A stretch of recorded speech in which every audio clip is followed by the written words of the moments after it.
pint.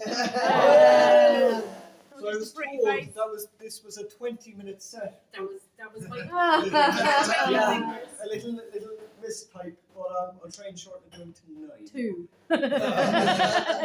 Anyway, so good evening, folks. My name is Cathal, and I'm an up-and-coming performance poet, as you can see.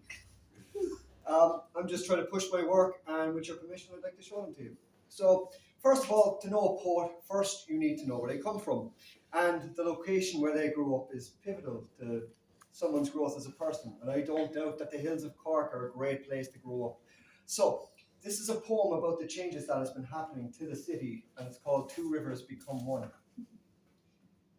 A four-faced liar stands higher than most. In the city where two rivers become one, he watches his hosts. People getting married down the pubs in the Cold Quay to the oldest destitute east side curbs where people are starving with no pay. The old boy sheds a tear, well, himself in the cathedral. These hills are not meant for the faint of heart, but Corkonians have that stubbornness about them to make us all equal.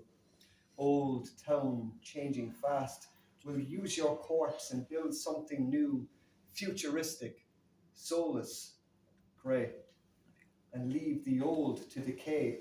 The new bridges' silver's wear and tear is obvious to even the unaware.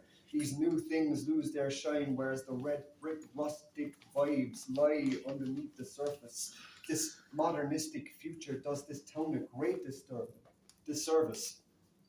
For as sure as Father Matthew stands guard on Patrick Street, our redemption road leads us on a grand parade. So throw this town a masquerade, plaster it with gaffer tape, ship it off down Shandon Street and start the Dragon's Race. From Blackpool to Black Rock, make sure it can't stop. Our opera house didn't burn for naught, for our culture is alive in every single person that takes strides down Blarney Street or Ballinasspittle, tall or little.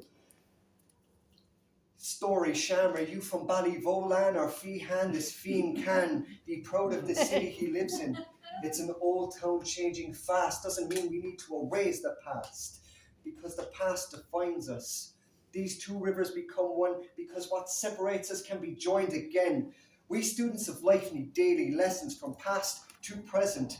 Our future was shaped by those long ago, so do we disregard the lessons before us? Or do we learn from our mistakes and fails? Or do we let this segregation that divides us prevail? Woo!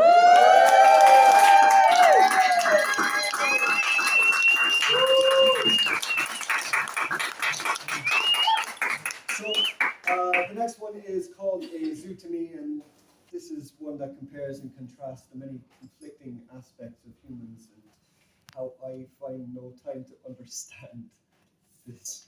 So it's called A Zoo to Me. Life is like a zoo. Well, to me. I'll explain. Have you been to a zoo? What's the first thing you see?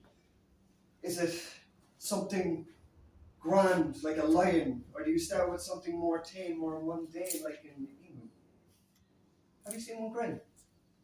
Would you know why it would? Even when he's ostracized from the savannah to be protected in a country that's not home, I don't condone, nor do I condemn. For what person am I to damn a worthy cause to fix the errors of men? We protect others from ourselves, and here the simile takes place as we save face. So, the destruction that we have caused previously will stick with us as another part tries to repair the damage we caused. With this, a Hippocratic situation forms. For we monkey about with feelings without care, it's unfair, though we don't realize just how we got there. So to weasel out of this is commonplace and true to form, whereas we should just grab the bull by its horns and get back on topic. So I digress, because the point is moving at a snail's pace. I don't see the world like others, and perhaps that's for the best, though I wouldn't chalk it down to the survival of the fittest. However, saying that opens a can of worms that would prefer to be locked. Like the topics we would like to bring down, yet deep down we should stop. Smile for others, put on a show. We swim, clap, dance or sing. to distract the world from the true nature of our soul, the true purpose of what makes us whole. The fire of desire burns dim when constantly being compared to him or them. This society breeds a survival of the fittest attitude to serve their whim, for who will buy when buying is meaningless? They say money talks, so that's why we call it a profit. The ones with the money and looks get it all for naught, while the rest struggle to get anything at all for what? Well, I wouldn't say we get nothing. We get jealous, don't we? I mean, who wouldn't want to have the best things that money can buy? I'd be lying if I said I don't, but there are things that take priority. I mean, to be accepted by others without feeling inferiority. This was what I thought. This masking was what killed me. This self-proclaimed demon wrapped around my brain, I thought held sway upon who I was. The obsessions that occupied my time, the monologues and info dumps, and that were out before I could control my jaws. I scolded myself for that. Shouldn't have told people what I was interested in. So what I was obsessed with, I pushed to the back, whereas soccer and whatever else I cared not for returned to people's chat. I was born broken, I thought, like a cheap plastic toy rattled too much in the box. This emu protected from the others. He isn't the prettiest bird. He can't fly or swim. He isn't as tall or as confident as him, but he isn't an ostrich. This emu is an emu, and that's the reason he grins.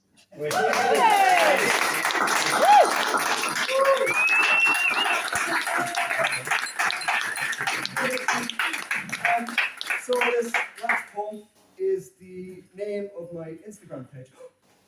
Sorry. So the name of it is called The Alchemist. So I was growing up, I read Frankenstein, The Invisible Man, and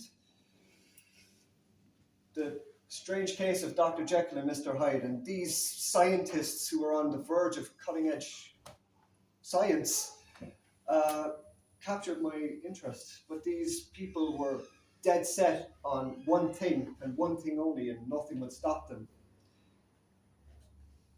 And I guess we all have a little bit of the alchemist within us. The cloud-covered crescent crimson, condemning the gaunt figure of the alchemist. For what use is the day to those who deal in shadow arts? These shallow hearts care not for unhallowed parts. It's just their work and nothing more. For upon the moors and docklands, the dock hands shake in fear. For nothing can stop them. Their sheer force and drive forcefully drives those who use our substance as a substrate to make us the product at a sub-rate. All in a day's work for them we are their workload. Our lead to their gold. Exploit is hard to find for those who are already lost. Searching for meaning becomes meaningless when distracted by misdirections, blindly following those at the top until we miss directions and become stranded, disbanded and afraid. You lost sheep.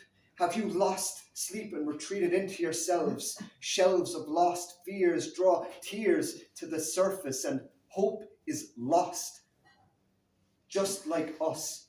So shake off rust. We find faith in ourselves. We think, therefore we are. Therefore are we just thoughts. If we think too much, we question. And our alchemist doesn't like the questions we ask. Thanks.